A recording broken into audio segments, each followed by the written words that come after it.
King.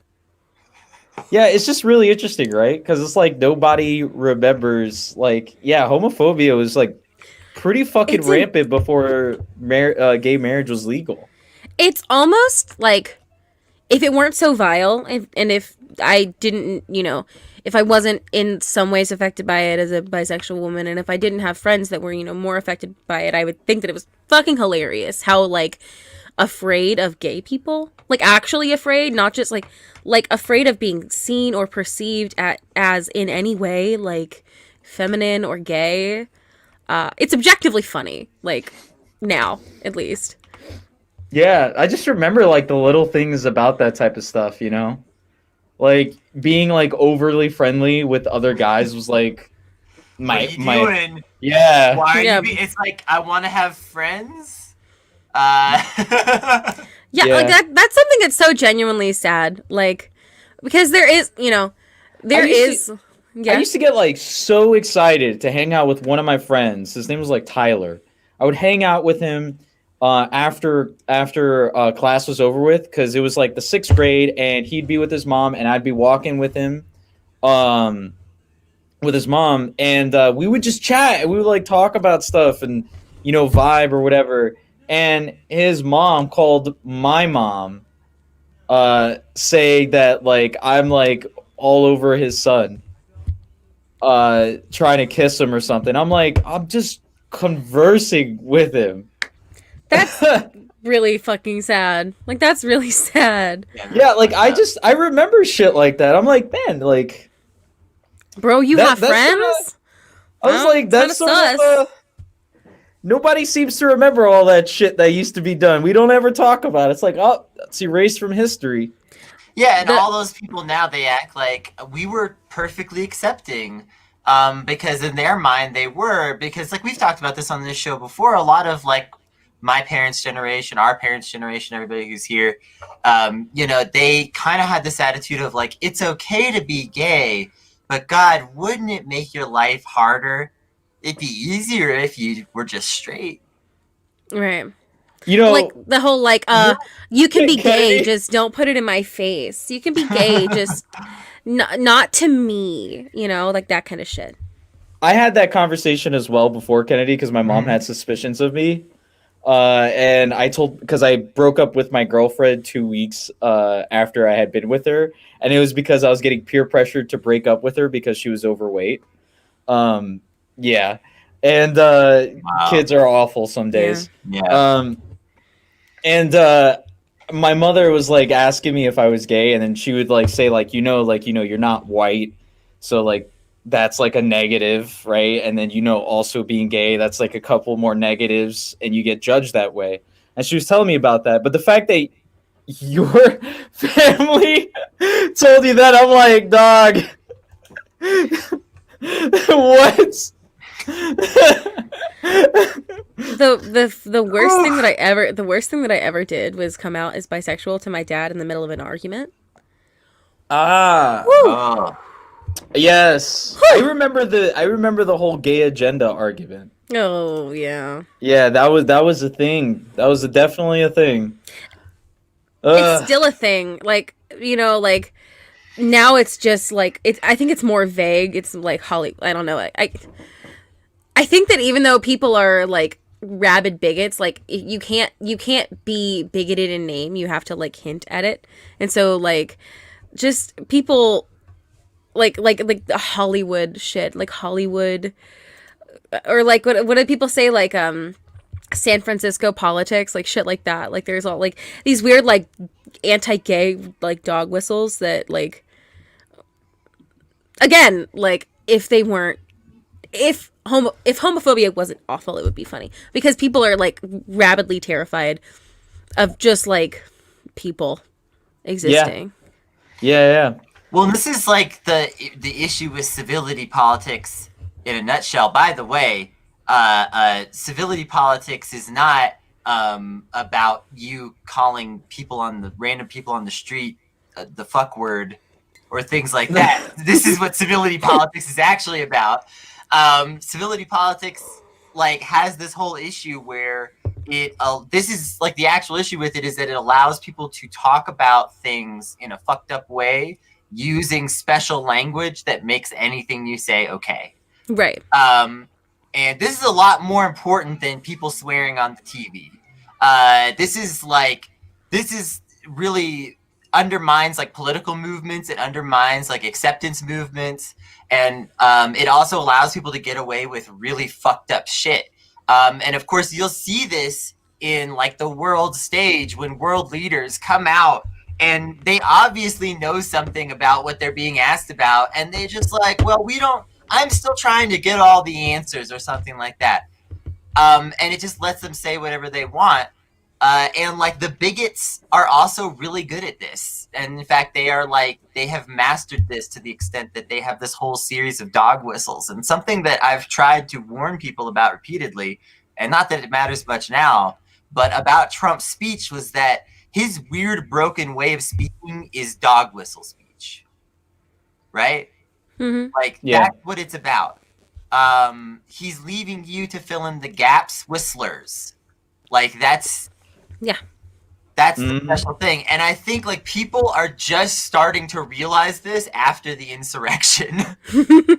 Like, hey, sorry, just like, yeah, I think that like people do take a lot of his like purposeful innuendo, and like he very much knows how to egg people on, and it's almost like shocking that there are some people that don't understand that he's literally like, he's not giving people red meat. He's giving them like salmon, you know, like he's giving them like not close to it. He's giving them impossible meat. Like it's almost there, but like in an age of innuendo where everything is like immediately cycled into these forums online where people do all that they can to like get themselves ready to take the next step. You know, like these like alt-right forums they're constantly looking for a chance to be activated. Like honestly, like some of the crazies on there. Mm-hmm. And so like they don't have to look very hard with him. He gives it to him on purpose. Yeah. It's the culmination. So like I was like wondering about this. Do you think like the Republicans go away eventually like the Whigs? In some way? I do think the Republican Party is like essentially on the path to destruction. Now, nothing is certain. Like a lot of times in politics, people are able to revive political movements even way past the point when you would think that they are dead forever. See Nazism, for example. Like you would really think that was never coming back if you were asked this like 25 years ago, like when we were kids. Right. You know, it really seemed like that was something that was never coming back. So you can never, it's always hard to say, oh, something is gone, something is dead, or like something is definitely on the way out, or anything definitive about like a political movement of that type. But I think the Republican Party is in serious trouble in terms of, could they become a completely non-viable party? Yeah. Look at them.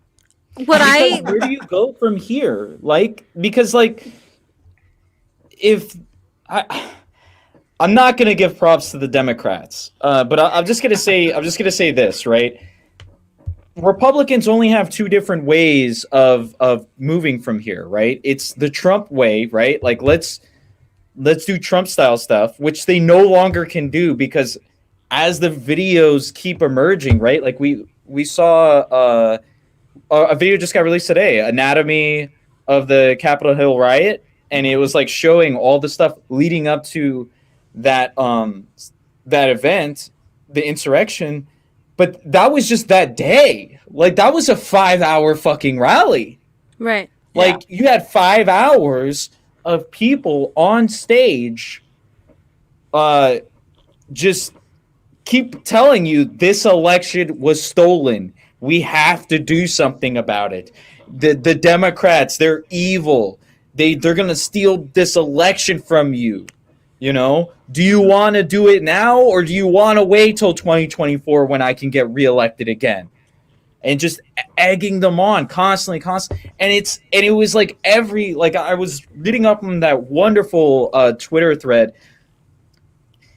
I have some issues with the Twitter thread, mostly because it's just like, let's, you know, like plug Kennedy and I do an analytical podcast of like Power Rangers called Sentai Truther Club. So we do this on like a regular basis of like we'll deconstruct an entire episode. And like this guy sometimes would get lost in the sauce and we'll deconstruct like one sense of what Trump says. It's like 5 tweets. I'm like, I get it, right? But for the most part, it was a brilliant Twitter thread and it was kind of dissecting the whole rally. But even just watching it, it was just like, no, we're at the end point now. This is do or die. This is different than when he says those things in 2018. Yeah. Right. Or even 2019 or 2017, because he has the rest of his terms. So you don't have to take that stuff sort of seriously. But now it's like, okay, well, he's only hardened his supporters, and people that we know have said it only takes a couple thousand to get some actions done, some direct action done. So he's spent the past term hardening his base constantly to the grave in certain instances.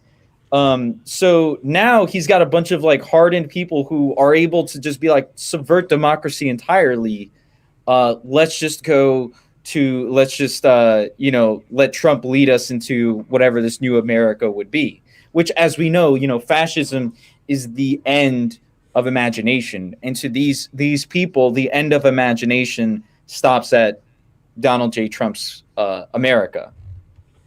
Well, it's the end of more than that for these people, too, because something I keep pointing out is that for a lot of these people that are at the head of this fucking fascist Republican project, they're old as shit, and they've been working on this their whole lives, and they're not just going to suddenly be like, well, I guess I give up. Right. Right? Like this is this is a decades-long, like, project. Exactly. Like, and I guess I understand. I mean, it makes sense, like, logically, that they would sort of be willing to toss him aside now, because he did sort of like bulldoze his way into the system and help them, like, basically fuck the courts up forever. But he was their ticket. Like, he was their ticket to everything. And so, like, there's also like well, that's the weird, thing, right? Biden devotion. has the other side, right? Like, Biden has the other side of the Republican now. It's like, do you want the safe conservative Republican, or do you want the Trumpism? Because that's the only direction of the Republican Party. And right. Biden cornered the market on the safe Republican. Right. I'm sorry to interject, Hell Baby. I want to get this out because this might be a spicy take, and I want to prelude this by saying that I am a socialist. I don't like capitalism at all. I'm not an apologetic capitalist or anything like that. So the thing I'm going to say is this: the electoral victories that were had in 2018 and now in 2020 influences the decisions that are happening today that we could have not foresaw as socialists and as communists 2 years ago. We kept saying, like, electoralism doesn't matter. Yes. Vote if it only affects your local communities, but nationally it just doesn't matter, because no matter what, it's at the hands of big capital. But at the end of the day, because of our expended efforts on the Sanders campaign back in 2016, in the 2018 campaign with the whole Justice Democrats movements and that whole lib bullshit, right. And then now in 2020 with people like Warnock and Cory Bush, because of those electoral victories, they're able to now get on national news, right, and talk radical things. And also, can we just say, Cory Bush, people undervalue insane. That. She's amazing. Sorry, go ahead. People really undervalue that, and they also overvalue what these people could have ever done. I feel a lot of the time, like this whole fraud squad thing that's going around. I get the frustration, but I also wonder, were you really that deluded about who these people were? Now, I admit that they have proven to be slightly worse than I expected, but when I say slightly, I mean slightly. Like, I know what it takes for someone to get into politics. A lot of the best people that we interviewed on Not Safe for Wonks, I knew that they had a chance of never making it in purely based on the fact that they were too fucking real, and some of them did not make it in based on the fact that they were too fucking real. And now we can keep shifting things to hopefully get more of those kind of people in, but we don't do that by throwing these the few allies that have been talking about our issues under the bus. I'd rather have someone in the news occasionally talking about our issues and bringing them to light than not at all. And that's just not a comparison. That's what I'm saying. Even during the anti-war movement, even before the anti-war movement, all leftists prior to 2001 really had was Dennis Kucinich. You know, one of the only things I'm proud of out of my hellish state. King. Fucking King. Dennis is okay. He's okay. He's not the you got Nader who did the Green Party thing, you know, like you had very few. Bernie Sanders, although he was around and he got some really good stuff out, like the 2000s, even into the Bush era and then even into the Obama era, you didn't have, like, would you rather have Bernie Sanders on television 5 minutes out of a 24-hour news cycle, or would you rather just have Pete Buttigieg all the time? Right. Right. And I think that there is like a lack of shrewdness to these people that constantly, you know, not shit on, because I think that it is important to criticize the squad when they don't carry out what they should, when they don't do the things that their supporters want them to. Yeah. But there is like a lack of understanding that they're 100% about messaging. Like the best tools that they have is their ability to get out these messages. And in the same way that like the GOP hasn't been able to do any of the shit that they wanted to do until they activated their base enough to get them to care about process shit. And now they've been able to do it. Like, I'm not saying that there's ever going to be like a window for us to have the same sort of like electoral success in like, you know, getting enough people in and enough luck to be able to like flip the courts or whatever. But like there is a lack of even like wanting to be in it for the long game. You know what I mean? Yeah. Yeah. And it, go ahead. Well, I think people have forgotten what it means to try to have some type of vanguard politics, what that actually looks like. I think a lot of these like sort of like rev pilled, very online weirdos like to kind of think of the Vanguard Party as this place where you pretend to do electoralism, but secretly you're cleaning assault rifles, right? But that's not how it works. You want to talk Vanguard politics, the squad is literally doing that. You may not like everything about it, and they may not be the Vanguard forever if they can't keep up with the trends. But they are literally doing Vanguard politics because they are causing agitation through the mainstream political process by saying, you know, listen, we could have a better system, we could do this, we could do that. Like, that's more likely to get us to that sort of... And to be clear, I'm more of an anarchist. I don't even think this is the best fucking strategy, but I'm willing to participate because I believe in a certain amount of left unity and the idea that, like, maybe we can get something done some way. But, like, yeah, just being mad at the people that are literally trying to do your ideology in a sense, not necessarily in the sense of that they are perfect communists at all, but that in the sense that they are out there doing the actual political agitation work and changing people's ideas on issues. How do we get it done otherwise? I just don't really know what the strategy is. And to that point, like, we're probably going to get $2,000 checks because Bernie and the squad. That's a very real thing that they are like this tiny little people, like this tiny little group of people in the government has been pushing for months and months and months for us to get this money. And hey, it might actually happen. And they are literally the only people. I mean, not the only people. Obviously, people have been organizing on the ground. And I don't want to say that that's in any way less important, you know, but like, they are like some of the only reasons that we are going to get any sort of relief, like from this, like economic, fuck. From this fuck. Yeah, well, the economic fallout of COVID. So I just want to say a couple things, actually, just to add on to all of this, is that you would never have Chuck Schumer talking about canceling $50,000 worth of student debt ever. Never. Like, ever. Because this man knows that he's going to get fucking primaried if he doesn't. Right. Secondly, and he doesn't want to lose this job. Like, the people in Congress get free fucking healthcare, and their job is to be in tune with the public and make decisions based on the public. It's a yes or no vote or an abstain. You know, it's as simple as that. You can argue, and that shit's theatrics, but at the end of the day, what matters is your vote. So that's this job. It's a good fucking job if you get to it.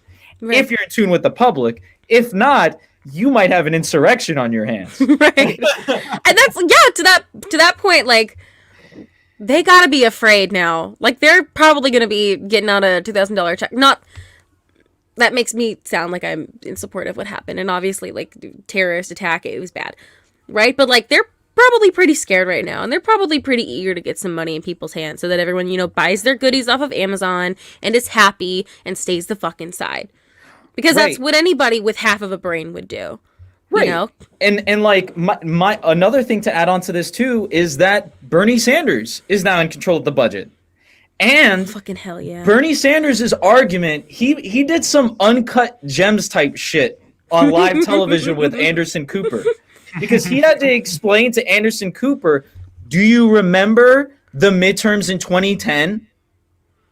And everybody will attribute to the rise of the Trumpian era as the Tea Party and the racism against Barack Obama.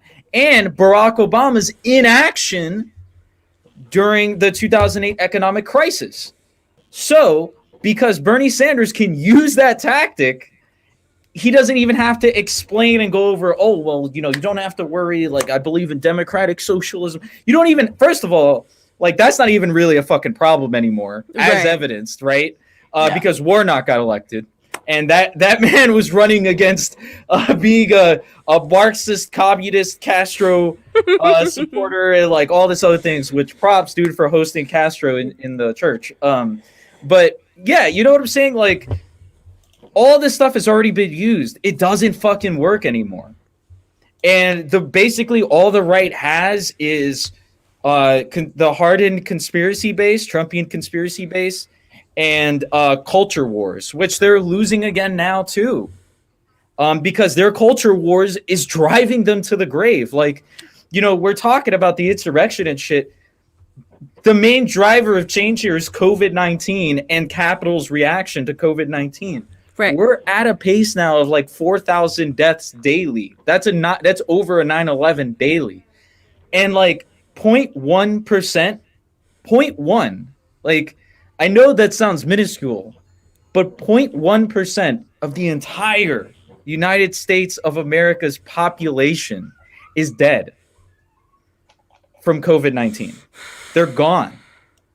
And like, that has to be taking its toll. Like, and that's influencing politics. And because people are either staying at home and not working, or are working remotely, or are anti-maskers, Jesus. The only outlets they really have where all these people like conglomerate is the internet. And when they're not doing that, they're out protesting the government. So like, you're starting to see now the results of people going out in the streets and protesting, because now you have the left like, no, we need to push the age, as Ed Markey said, the age of incrementalism is over. And whether Capitol likes it or not, it's true. So whether these progressive policies pass or not, like, you're going to start seeing stronger and stronger people just starting to fold to public pressure more often. I bet you if Pence had actually gone through with it, which I don't know why they were ever, like, I think Trump just wanted something to happen. Like, he just wanted to see how far he can push this. Because I recall an article a couple of months ago where Pence told the reporter, like, yeah, dog, after this election, I'm heading to a different country for like at least a month before I come back, because this is bullshit. So Pence already signaled that he wasn't going to go through with this, because had he been a believer, he would have been like, "Nah, of course I'm going to stay here." Right. You know? So yeah, no, Pence already wasn't going to do it. But let's say if Pence like did do it, like that, this whole situation would be way more fucked. We'd be in a much more fuckier situation. And if we should be grateful of the people who did, like, I'm not going to say like be grateful for Biden voters, but we should just be grateful that Biden won and not Trump. And because I think had Trump won, we would be seeing like a largely different world that wouldn't be as left-leaning as it is right now in the States. We would be seeing a further emboldened right, and we would be that much closer to a Nazi Germany-esque scenario. That's in my opinion. If you guys disagree, feel free. I don't disagree necessarily. I think that the one thing that I would say is I still think that they're emboldened. I still think that but I think that it's less of like a we won and we're going to rub it in your face kind of being emboldened, and more of like an I'm a wounded animal and I'm cornered and I'm ready to attack you kind of emboldened. And that's a lot scarier to me, you know? And I worry, like, you know, everyone, so many people like memed about this like failed, like what I do think was like a failed coup attempt. You know, people can like I didn't believe it until I saw the video footage. I didn't believe that it was an actual like realistic coup attempt, because of like, I'm not gonna lie, leftist circles were downplaying that shit like crazy. They were like, oh, these people just walked right in, you know, threw shit around. Either downplaying it or being like, this is the working class rising up and they're taking back control, you know, that kind of shit. Or saying stuff like, can the government coup itself? Yes, it's called a self coup or an auto coup. And I would be surprised that so many people that claim to fucking read theory all the time don't seem to know what that is. Literally just happened in Bolivia. Smart people say dumb shit to defend the dumb shit that they think all the time. It's always embarrassing. You know, especially when it's someone that you really respect. Yeah. I just want to say, like, I've been saying for a long time that, like, a coup was likely, and I just want to know, like, why did no one take it seriously until these people were at the fucking Capitol? You know, and this isn't just about me, but I'm just saying, like, what is it about this idea that makes it seem so impossible, even though that we know that these people are really violent, we know that these people are uncontrolled, that they have friends with law enforcement, and within the military, and that they are like coordinating with law enforcement and sometimes the military to a lesser extent, and that, like, you know, how could you believe that these things are just not possible? And then suddenly you're watching this stuff shocked. I know I've said this a couple of times since it happened, but I still can't wrap my mind around the fact that so many people don't seem to understand what happened or why at all. And a lot of times if you try to like talk to them about it, they're just already in this like weird delusional panic state of some kind, and they can't even like discuss it in a normal way. Yeah. And also, like, sorry, you're good. But I was just gonna say, also, like, Trump, you know, they were, yes, like, it was obvious that there was not obvious, but like, it was probably in some ways, like, there were like plenty of signs that this was going to happen. But I think the biggest signs were that people were making like shirts about it and like tweeting about it and like buying like you know, there were these like entire planes full of like just MAGA people on the way to DC, and it's like, you know, like there's paper trails, like there's people buying fucking zip ties on the internet before they go to DC for this like rally that people are talking about like taking over the government. Like you know, the eye emoji part of me, like the conspiracy theorist part of me is just like, right now, I think right now we need to push for the expulsion. We need to expel everyone who voted for Trump to stay in office, because we still had how many? I think it was like 50 something Republicans that did it. Mm-hmm. They're claiming that it's because they were in fear of their families, but like, you can't take that risk. You know, how are you supposed to feel comfortable supposedly working with people who voted for Hitler? Like, let's just say that. Let's just call it what it is, right? Like, Yeah. you know, we joke around about it all the time. You know, Mango Mussolini and like all this other shit, right? Like, we joke about that shit all the time, and we go, "Oh, dumb Hitler," and I'm like, "Yeah, like he's dumb Hitler, but he's still Hitler. Like, he still has a dumb army behind him, and dumb people can do shit. You know also. who else was dumb Hitler? Mussolini, who you just referenced. yeah, Like, he literally, like, they had a Trump of their era. They had a big, dumb idiot guy, you know, yelling fascist, loud, strong man in Italy. why do you think Adolf Hitler has more followers than Mussolini? Obviously, more successful at being a fascist. Anyway, folks, Mussolini, not very great. Not very great. But you know what I'm saying? Like, how can you you got to think worst case scenario. And I think as leftists, we do need to publicly pressure our politicians on expelling these people because the optics don't look that great from the other side, but the risk is too great. And there has to be too great.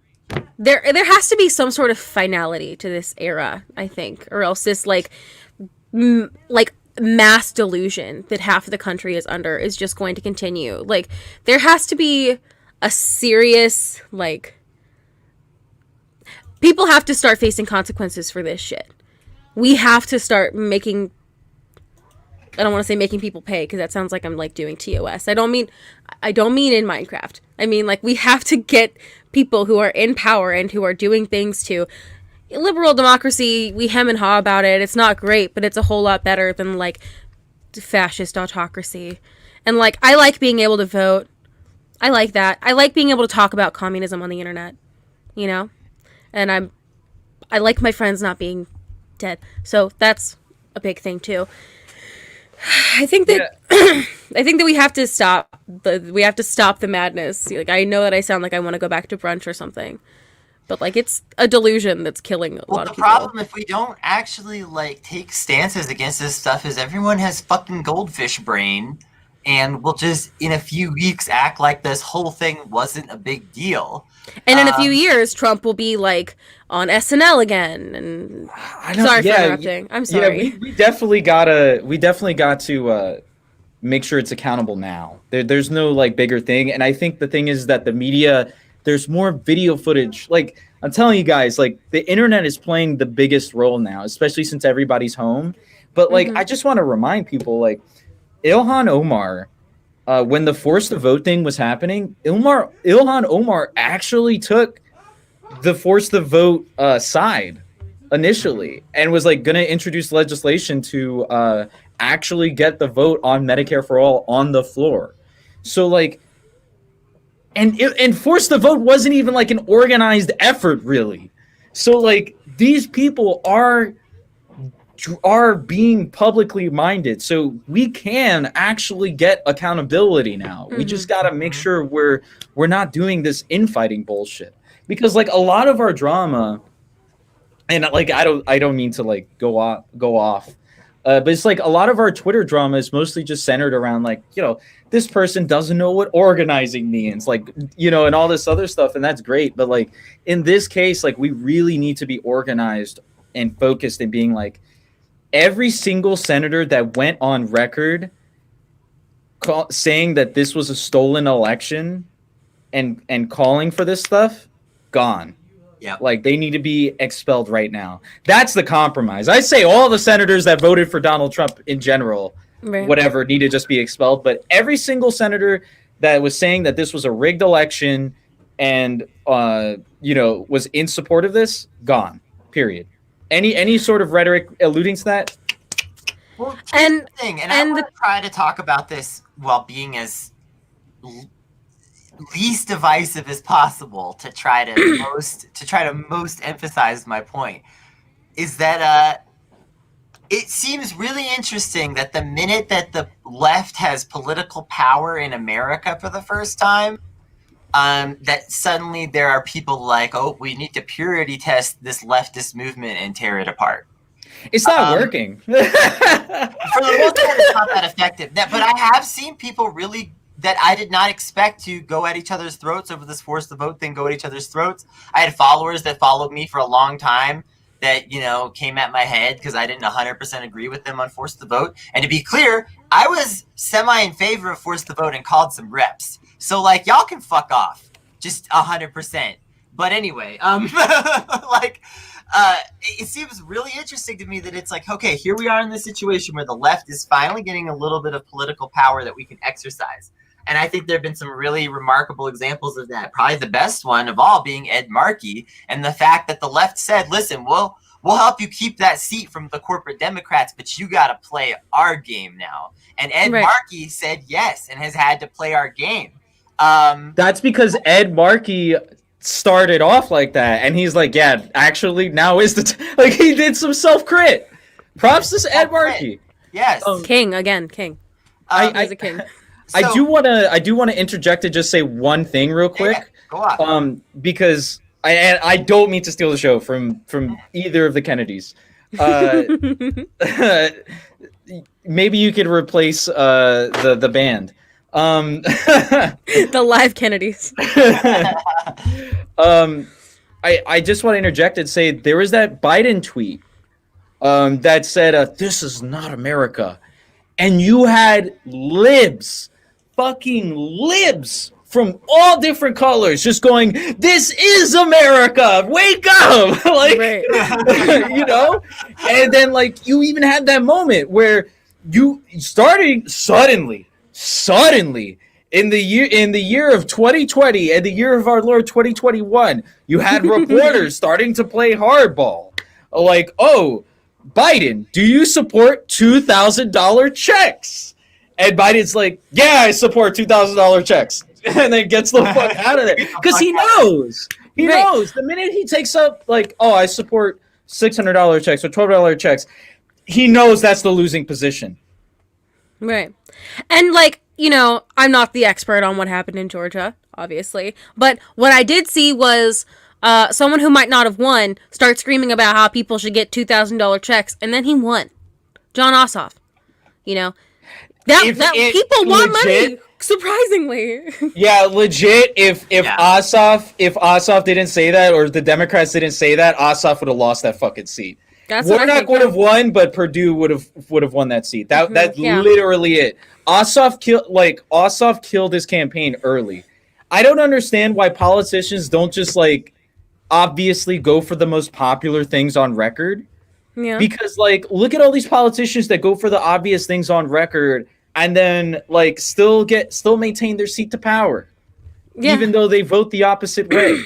Like Ossoff, just say yes. I did not understand that about the Ossoff interview where they're like, "Do you support the Green New Deal?" He's just like, "No." Medicare for all? No. No. Would you abolish ICE? No. Like, dude, just say maybe. Like that's the classic. That's what we all fucking do. In this fucking shit ass world where we don't want to give a full answer. We just say everybody does this shit. We just say maybe. And politicians are even better at it than regular people, right? But I just want to point out that everybody knows this skill, that this isn't like a special skill that he needed to learn to become a politician. That like, what do you do when like your weird but not completely awful family members call you and they got some weird ass plans that they want to ask you about? You say maybe. Like, or like my brain goes to like, asking my dad if we could go somewhere when I was a kid, and him being like, ask your mom, like people do that shit, and people are, again, like you said, it's a natural thing. Like, yeah.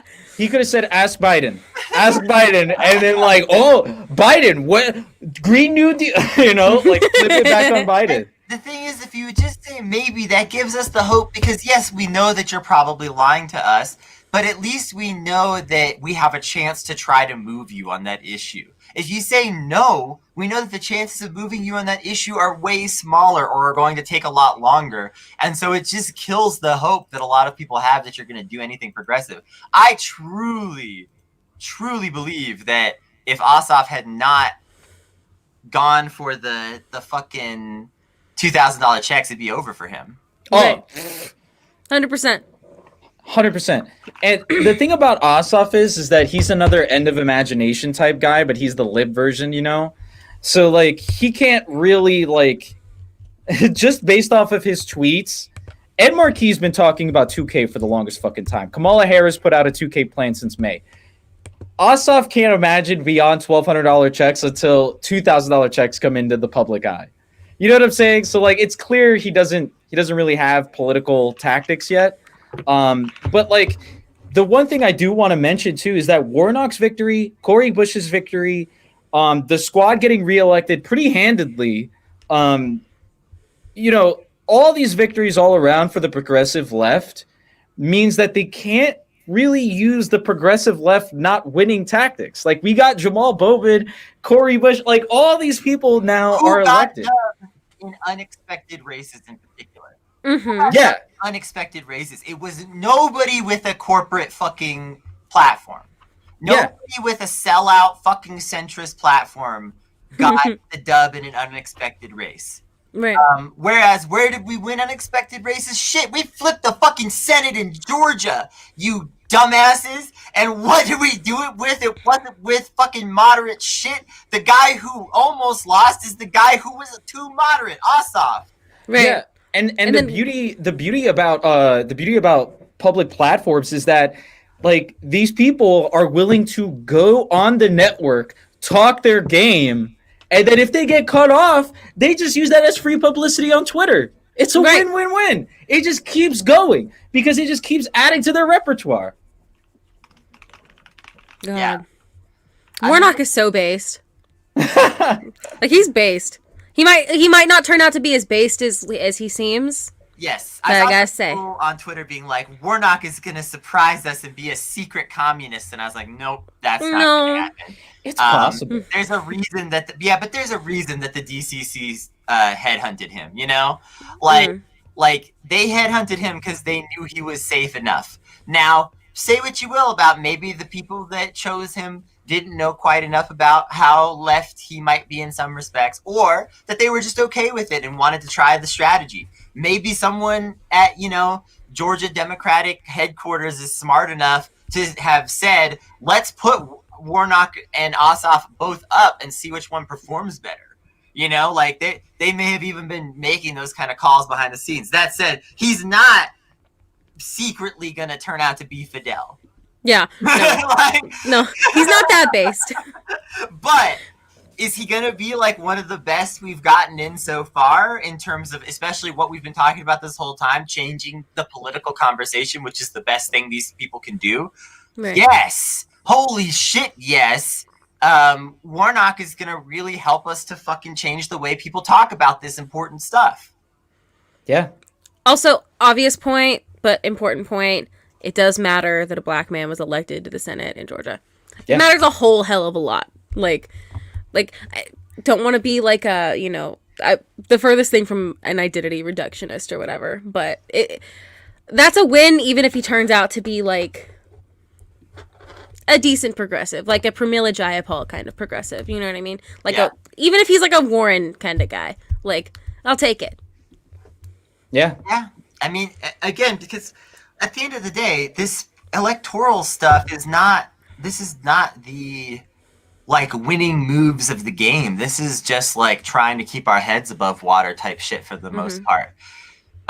This is just like, you know, trying to get those checks so that we can fucking survive and maybe dare to thrive a tiny bit, you know, instead of just suffering. Because for some reason, it just seems like it's now acceptable to some people that we should just suffer immensely with no for the cause, though. No relief coming.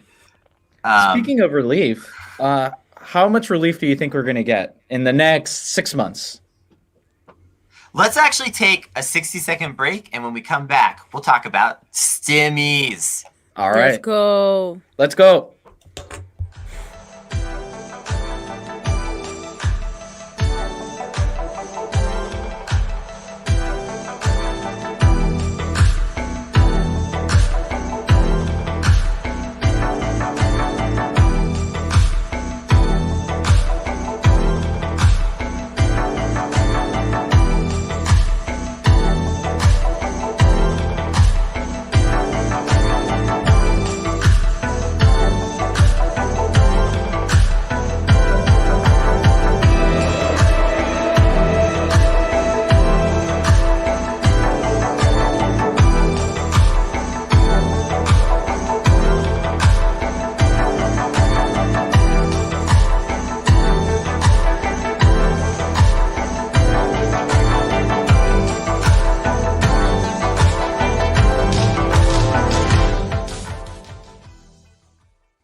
Stimmies.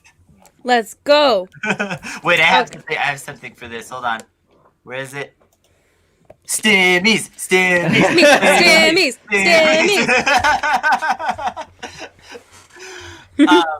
So yeah, let's speculate about the stimulus a little. Grab, do you want to ask your question again? Yeah. So my question is, what do you think is going to be our COVID relief over the next 6 months?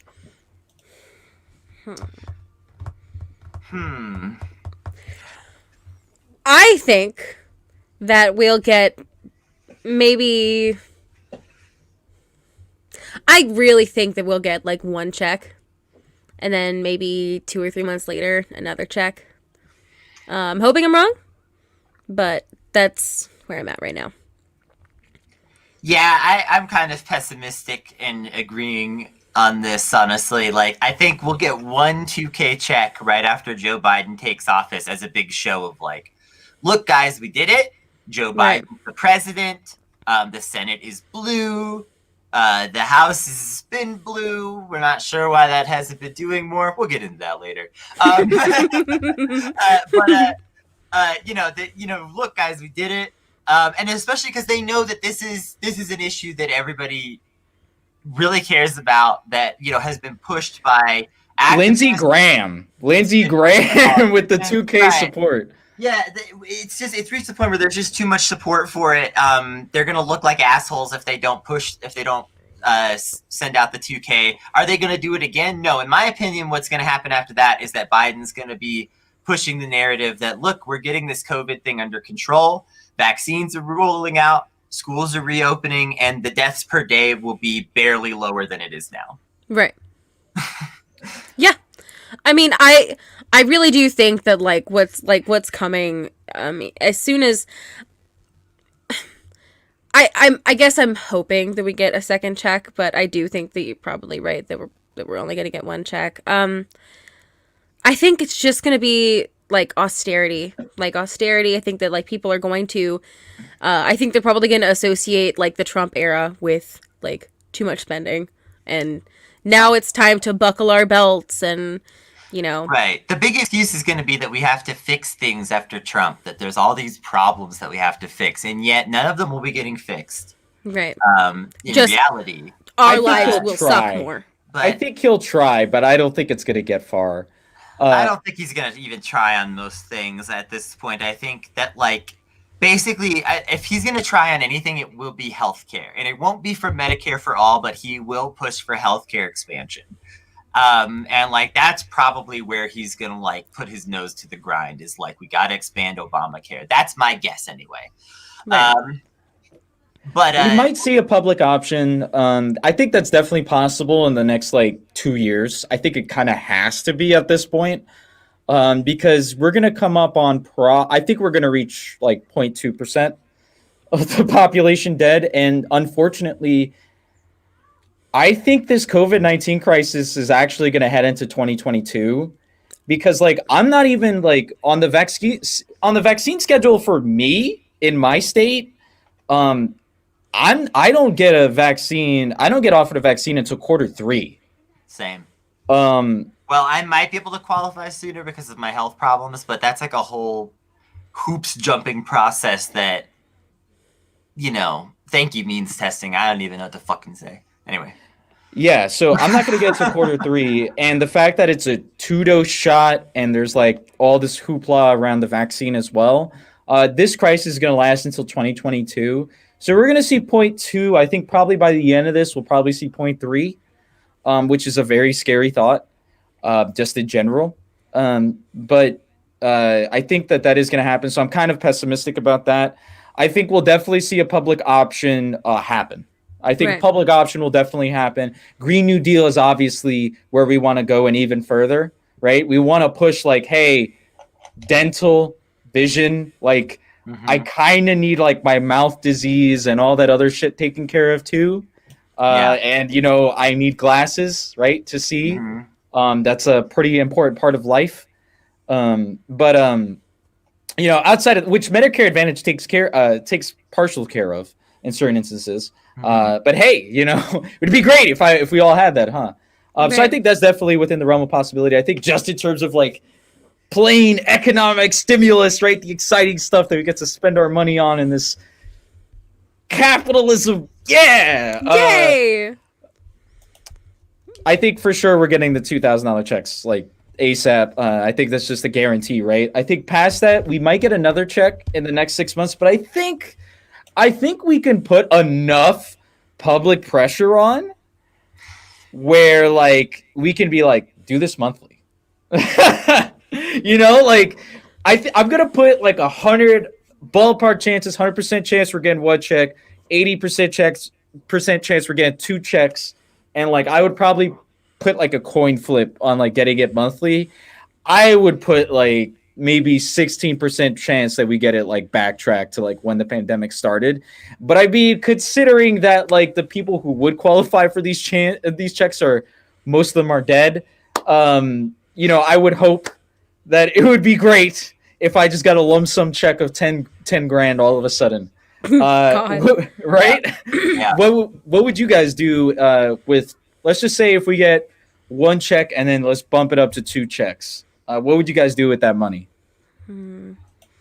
Before we get fully into that, I just want to really quickly say that, like, I want to agree with you, Grav, that, like, if we put the heat on, like, a lot of this check stuff is because we're calling, we're organizing, our orgs are calling. You know what I mean? Like, these things are happening. If we keep the heat on, we could have more checks. If I see a lot more activism around this issue for the next few weeks, then we could have a lot more checks. I will say. Hell yeah. Everybody wants a really good relief package right now. Yeah. You'll see people talking about impeachment right underneath it. Be like, where the fuck is my checks? Where the fuck is my 2K? I voted for Ossoff. Where's my 2K? Right. I think that one thing that's come out of the last year is that people are fucking angry, and they're like people have completely reevaluated like what they're owed by the government. And I do think that that's something that's going to stick around even after the pandemic. I think that there's been like a realization that these people hate all of us, and that I think that there's finally some of that energy is being returned by I think people have generally hated politics, but I think even like the libbiest of libs are like, oh god, these people suck, kind of. We can't, you're not my friend, I want my money. Yeah. Okay, now we talked about the political leverage and organizing part. Now the fun. What would you do with the big stimmies? Big stimmy. Big stimmy money. So 2K, start with 2K. I'm investing in better equipment. I'm souping up this old PC that I have so that I can stop using this wonderful laptop that my co-host gave me, and start being able to stream games and shit. And also, so many boots. So many boots. I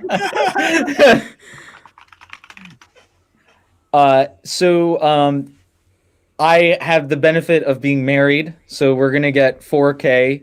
Hell yeah. I am currently about 7.4 grand in debt, maybe a little bit more, 7.8.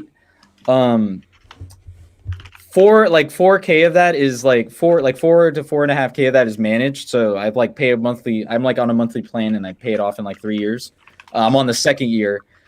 So for the other, I owe 3.3K on my credit card. So that's going right into that.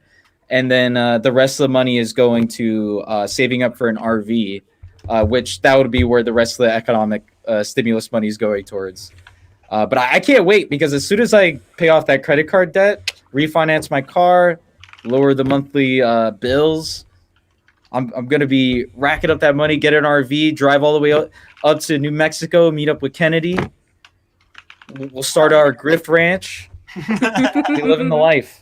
I can't wait until you all are able to do that. My heart is with all of you in your podcast ranch endeavors. I honestly think it's a beautiful. We've stolen your idea. We are absolutely going to have a bad Praxis collective at some point.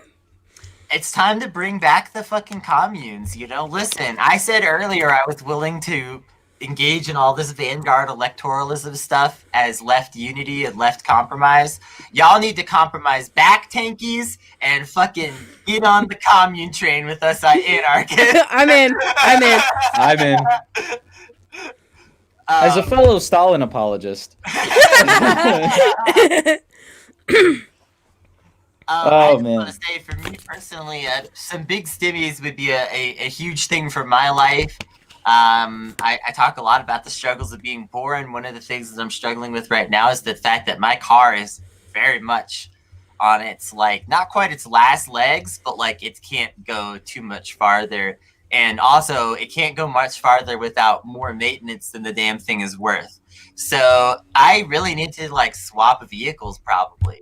And, like, a couple of big checks would make that possible. Whereas, like, right now, I really don't know what I'm going to do about the car.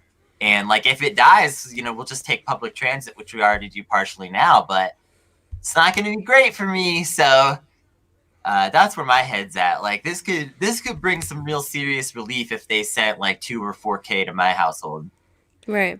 I'm not going to lie. Have you guys ever... like during this pandemic, did you guys got the first stimmy, right? That was sent out, the 1,200? I did. Thankfully, I did, yes. I've gotten both of them. My partner has never gotten one, though. Jesus. I just want to put that out there because I know there are other people out there that have never gotten a stimulus check, and this shit sucks because, like, we're all struggling to survive, and those of us who are getting the stimmies, it's like, oh shit, a breath of fresh air. It's not much, but it's helped, you know, get through this fucking horrible year. And for everybody that's not getting one, it fucking sucks. And, like, my situation, we're like half and half over here, where we're like, oh, it's a half a breath every time. Right. Not near enough. That's awful. God. Yeah, I'm just, like, the first time we got the stimmy, my wife got unemployed because she was a waitress. So, you know. So she went on unemployment, and they delayed her money. Like, when the pandemic started, they delayed her money for a while. Bernie Sanders. This is what I'm saying. Like, electoral politics matter to our direct relief now. Like, right. You know what I'm saying? Like, how crazy is that? Like, before, that was not the case. Before, we had to be like, no, electoralism doesn't matter at all. Now it'd be like, actually, like, our politicians are actually... does. Yeah, it turns out it kind of actually does. You know, Bernie Sanders fought for that $600 a week. So I got double. Like, it was like Trump was just like this, and then, like, the UI was just like that, and I just got sprayed all over with cash. Jesus Christ! So the good old state of Tennessee backdated our UI since the first time she filed. So we got like 4 weeks worth of UI of that $600, and then we also got the $1,200, and I felt like the weight of the world, like, just, like, left my shoulders. Like, I felt like I lost, like, 15 pounds of stress. Yeah. Right. It was incredible. Yeah. My wife went into a supermarket and was like, I didn't even look at the prices. We just like, stocking up everything. Just balling. Like, let's go. Hell yeah. You know, like, if it's funny, like, one thing that has... Capital has been screaming at the top of its lungs, like, hey, people need checks because nobody's buying our shit anymore. But, like, there actually was, like, a massive, like, not massive, but like a significant boost to the economy the first time people got checks. And, like, if they were smart and if they wanted things to go well, they'd fucking give people money because it turns out people really want to spend it. People have things they need to spend it on, and people would like to have some leisure money, you know, some, like... you know, everybody needs a coat. Don't even apologize for the fucking leisure money anymore. First of all, we all gotta stop feeling bad about that shit as poor folks. Y'all suck for always making us feel like shit for trying to do. But then second of all, even without the usual arguments, it is a fucking pandemic. We are inside our homes, bored and stuck and struggling to get by with our fucking mental health. Yes, people should buy themselves some goddamn whatever entertainment. Yeah, let me buy eyeshadow and boots that I'm never going to be able to wear outside because we can't do that anymore. But at least I can play with sparkly shit on my face and not feel as bad. if people want to buy, and in fact, we should be encouraging people to buy entertainment that keeps them at home. So that they're not out spreading the damn disease, especially while we're here in what should hopefully be somewhat of the final stretches, when we should just be all kind of waiting and biding our time, because we know that the vaccine does exist now, and that like this is no longer a matter of if, but just when. Like, we need to encourage people to just fucking stay home and chill for these last few weeks or months and just vibe. So like, if people are buying things that are encouraging them to just vibe, they should do that. Yeah, and like the economy doesn't give a fuck if you're buying eyeshadow or if you're buying diapers, right? Like, hell yeah. You know, like people spending money is, if you know, it's money circulating. And we know what happens when money goes straight into someone's like bank account. Like, you know, like, we don't all need to be like hoarding little piles of gold. Like, we live in a world where the only joy that we have a lot of the time is like watching a shitty movie on like Amazon, or like, you know, like, let yourself have some fun. Like, let yourself like subscribe to some asshole on Twitch, or like donate to someone's Patreon. Sorry. Hey, I came on by accident. Thought I'd slide in here and give you guys a ratings boost. Listen, I heard Kennedy talking about getting some cash in her pocket. I said, damn, we're all going through the same shit, man. Literally, everybody watching this is thinking about what they can do with this damn check. It's like when a Nigerian prince emails you saying like, hey, I've got a check for $10,000. Send me your address. Hey, real shit. Our friend Molly just had to change her situation today.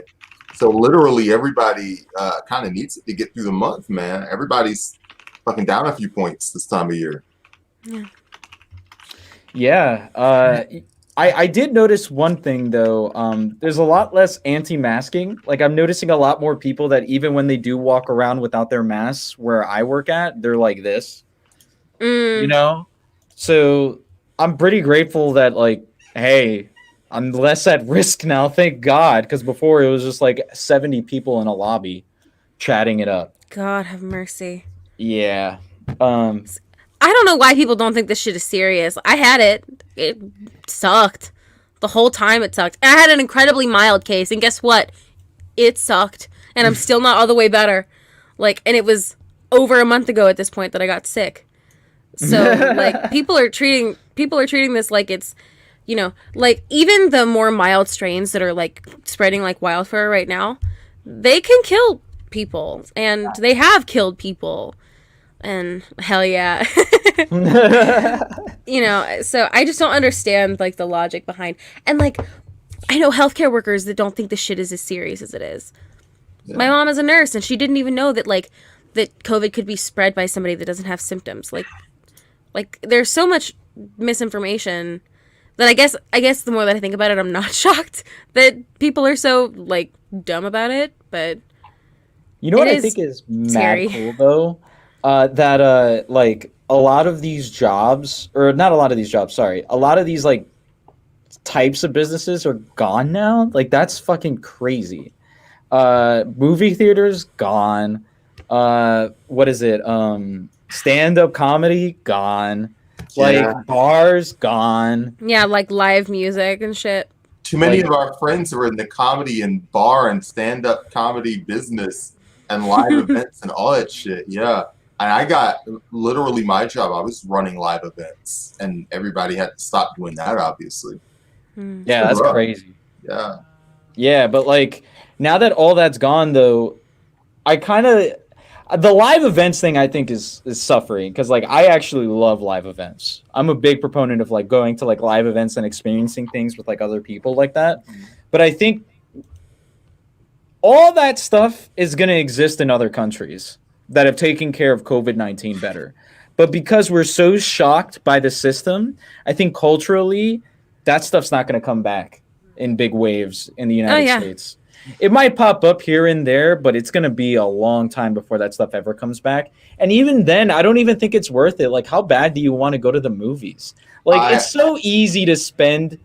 Like, I could make $500 work to the point where like I can get a good home setup. Yeah, I'm a maniac. I do believe in going to movie theaters. I went to go see Tenet at like the local indie movie show because they show like a lot of like good shit that like AMC will not put on, you know, all that kind of nonsense. Yeah. But you know, I do like the experience of also going to a blockbuster movie with a bunch of strangers. You know, I went to go see what do you call Endgame, and everybody like knows what parts to yell at. And that's kind of a cool cultural experience, especially if, you know, more and more of us are spending like we're watching stuff on Netflix and stuff at our house, and we're watching a movie with like the same one or two other people.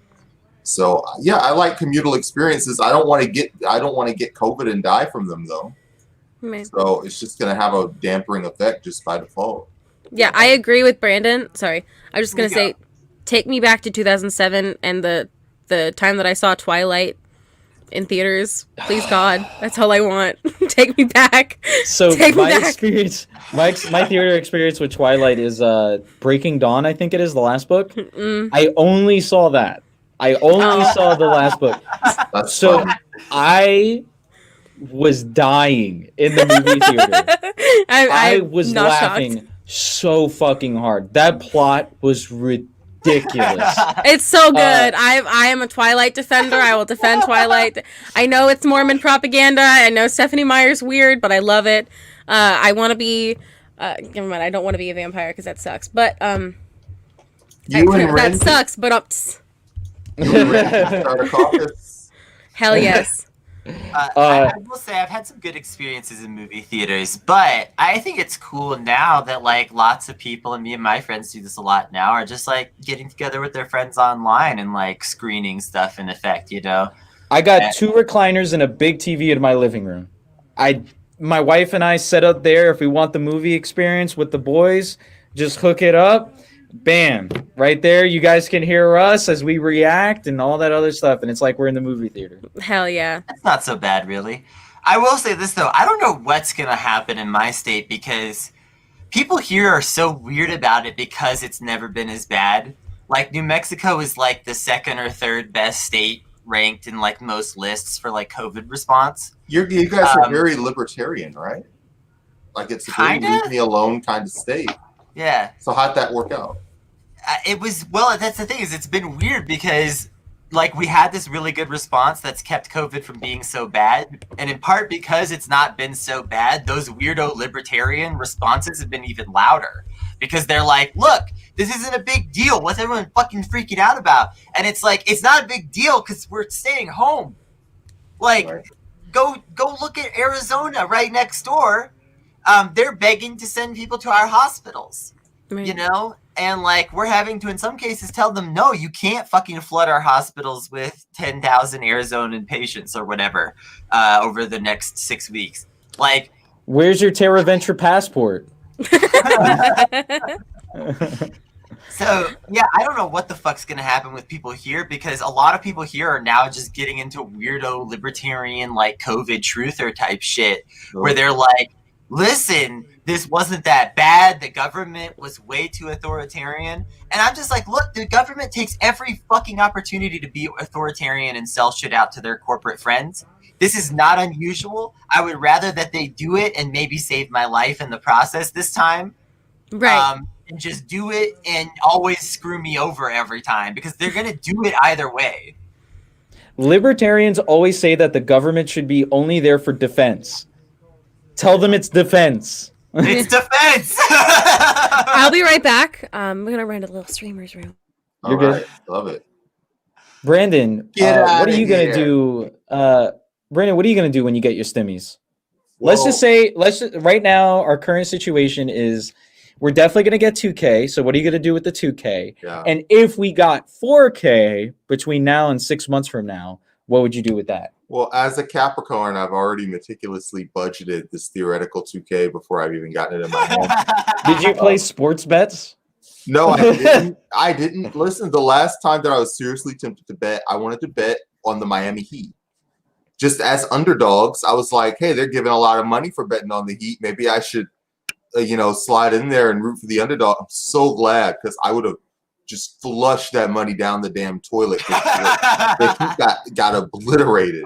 I'd be down to like bet every time I got a check, I'd be down to like save like $20 to put as betting money and just be like, all right, Miami Heat wins the game and is the first to touch the ball. Yeah, something like that's that. A cool like $80. Actually, let me tell you something. I don't know that we're necessarily going to directly have like betting involved with this because that's a whole legal thing. But we have been talking about like doing some kind of fantasy politics league for some time. Oh god! So you could be like, you could be like, I bet that Ilhan Omar is gonna get reelected. That's easy money. That's easy money. They have those websites already. We should all get on Predicted. We could have made a lot of money off 2022. Those MAGA people were truly delusional. I should have put money on Pete Buttigieg winning the Iowa caucus because I was right. I was fucking right about that dumbass situation. Iowa, you shocked the nation. No one would have bet on that. I would have gotten great odds. You could have bet your life savings on that. You'd be a rich man. Well, my life savings is not my money, my friend. We gotta talk about this again after the stimulus. After the stimmies. Yeah. Brandon, stimmies. No, like I have a few private endeavors that I'm going to put a little air in, and I'm also probably just gonna buy some better equipment and some aesthetic investments. Are you gonna get internet? I've got internet. I pay for really good. internet. That's what's really messed up about it. The Comcast just drops me at random times now. It's pretty aggravating. That does suck. It's about time for that. By Telegram, maybe. It's about time for that once every 3 month call to Comcast where you threaten to quit, and then they give you like, no, it's okay. Please stay for a month for free or some nonsense like that. I got to get in and slide in on that. I'll probably also get some sort of might get some personal like home decor, maybe outside chance of some exercise equipment. The rest of it I'm just gonna push off to the side, you know. You gotta have a bigger meltdown on the phone, Brandon. Yeah, I know. I can't. Every 3 months is too often to call them. Oh, yeah, you're right. Just start cursing. Like when my internet provider, because I have an internet provider that also sucks. Yeah. I won't even say their name because I don't want to give them any possible shred of clout or dignity. My ISP is pretty good. But I have an internet provider that also sucks. And I used to have to call them every 3 months because they were always fucking with me on the service or the bill or something all the time, right? Then like the last time I called them was like 6 months ago. And I had a complete fucking, like, just absolute, like, I was just like, how often do I call you fuckers? You put the highest level manager you can possibly get on the phone and solve my bill forever. I never want to speak to you guys again. The next time I call you guys, it is to quit your service forever and to slander your name on the internet everywhere I possibly can. And they were like, what can we do for you, Kennedy? It's a good strategy, let me tell you. I love it. We got to do it. That's a really good strategy. Hi, sorry. No. Threaten them with internet action. That is something that not enough people have learned to do yet, but we all know it works because we all upvote that shit on Reddit and like that shit on Twitter when we see somebody being like, this corporation completely fucked me. And here's the whole story. When you see that thread on Twitter, you instantly retweet that shit. And so you just got to threaten corporations with that and make it clear that can happen. And suddenly they're much nicer with the customer service. I think another conversation topic that we can push left on nationally is nationalizing broadband. You already see it across the pond in Britain, where like all of a sudden, like everybody's like, man, we really should have voted for Jeremy Corbyn, huh? But Corbyn's like nationalizing broadband plan is now like in the main focus because of all these stories about kids not being able to access for school. Obviously happening over here in the States, but you know, the way Britain is always citizen zero for capital anyways, or patient zero, excuse me, for capital anyways. So it's possible that we can push for that for 2022 midterms where we can be like, hey, run on nationalizing broadband. and having a nationalized broadband infrastructure. It all starts with us getting this 2K. Once we get that, we can start advocating for more demands. Yeah. Just give us enough money to like survive to do it first. 2K is the start of what we need. Yeah, I'm hopeful. I'm gonna say like I think we'll be surprised. I'm not gonna make any bets or anything on it because I don't want to I don't want the opposite to happen at all, right? I don't even want to ponder that thought. But like I think we could get like 2K monthly if we push hard enough. We might even be able to get the back date if we push really hard enough and like like hey, you fucking owe us money for this shit.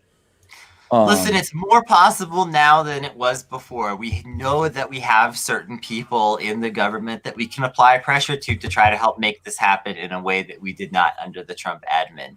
So it may be like not a lot of difference, but there might be just enough difference between these two administrations and these two sets of senators and things like that we can now put the pressure on and see more happen, like I was saying earlier. If the question is ever asked, should we bully Neera Tanden? The answer is always yes, parody satire. Hey, listen, we've already run this stream a little long because we had such a good time. Let's get this wrapped up. Alrighty. First of all, Grav, what you got going on that you want to plug, homie? You know the deal. You can follow me on Twitter at Gravcast. I am a fellow poster and big free open source software advocate. You'll see some tech tweets from me. I know it's pretty played out because I got glasses on. Another thing is I do a Power Rangers podcast with Kennedy. That's at Kennedy T. Cooper. It's called Sentai Truther Club. We review Power Rangers currently. We've got a surprise episode coming up about a hidden Power Rangers-like series that we didn't know existed until recently. So that's going to be featuring... Yeah, that features Alex Patak. That'll probably be coming out later this month. Right now, we've got an episode coming out either today or tomorrow featuring Ada Powers, who's doing another podcast for Not Safe Media. So you can follow Sentai Truther Club at Sentai Truther. All caps when you say the name. Thank you. Hell yeah. And Kennedy, hell baby. Thank you so much for coming. Thank you for inviting me. Every Kennedy time you're on. Episode. Yeah, every time you're on, it's a good episode. So yeah, hell yeah. I always love coming and hanging out with y'all. Get Bob on the show. I'm always trying to get Bob on the show, but Bob works at like a hardware store during the day. Kennedy, what you got to plug? Okay, so I am one co-host of the Bad Praxis podcast. You can follow us at Twitter. You can follow us on Twitter at Bad Praxis. And right now we are focusing heavily on our Twitch, which is, of course, twitch.tv/badpraxis. And come check us out. We're working on reinvigorating the audio-only podcast soon with a premium episode about the UK Spectator and some of their more questionable choices. And that's coming soon. But until then, follow me at hell_baby for more. And yeah, thank you guys so much for having me on. I really love streaming with y'all. Hell yeah, it's always a pleasure. Thank you everybody so much for watching. We appreciate all of you out there. If you want to support the work that we do, it's patreon.com/notsafe. We are 100% independent media funded by viewers like you, just like PBS used to be before the oil money. Do you remember those good days of PBS before the oil money? That's what we're trying to do. So go to patreon.com/notsafe and get involved. Also, youtube.com/notsafemedia. If you happen to be watching on some other platform, you're missing out. YouTube's the best place to watch us. Go subscribe over there. We appreciate it. Thumbs up. Leave a comment. All that stuff. Yes, all that stuff. And we'll see you next time. Bye-bye. Bye-bye. Bye.